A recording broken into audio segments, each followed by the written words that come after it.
Hello mga kakabsat, nandito na tayo sa Pangasinan. Ayun, welcome Pangasinan. Ayan no. Napakadaling kausap dito. Nandito kami ngayon sa kakabsat. Kung alam niyo to dito sa Tayog kung hindi ako nagkakamali, Tayog or San Quintin, Pangasinan. Ayan. Sa Havens Bloom Resort and Events. Ayan, nandito kami ngayon, napakaganda dito oh. Ayan kakabsat, nandito kami ngayon sa Havens Bloom Resort and Events na matatagpuan dito sa Pangasinan. Hindi po ako sure kung Tayog po ito or San Quintin. Ayan. Andito kami, napakabait po ng may-ari dito. Alam nyo kung bakit. Binigyan kami ng discount. Alam kasi na wala kaming pera kakabsat.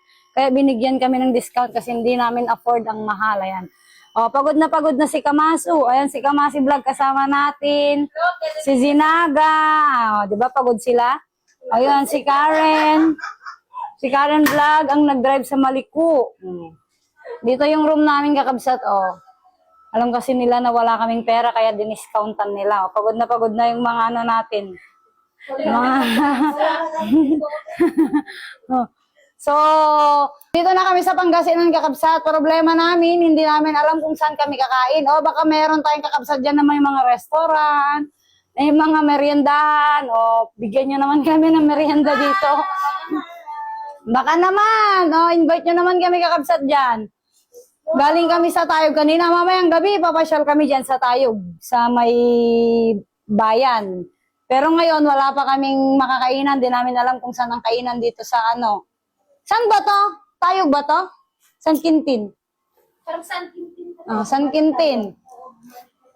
Dito kami sa San Quintin, dito sa Havens Bloom Resort and Events.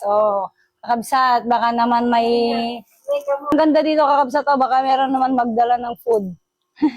Ayan, saan po magandang pasyalan dito sa Pangasinan kakabsat? Comment nyo naman. Ayan, shout out kay mama. Pumunta siya dito sa Havens Bloom. Sa amin ito, yung anak ko. Ay, kay mom pala, kaya libre na daw.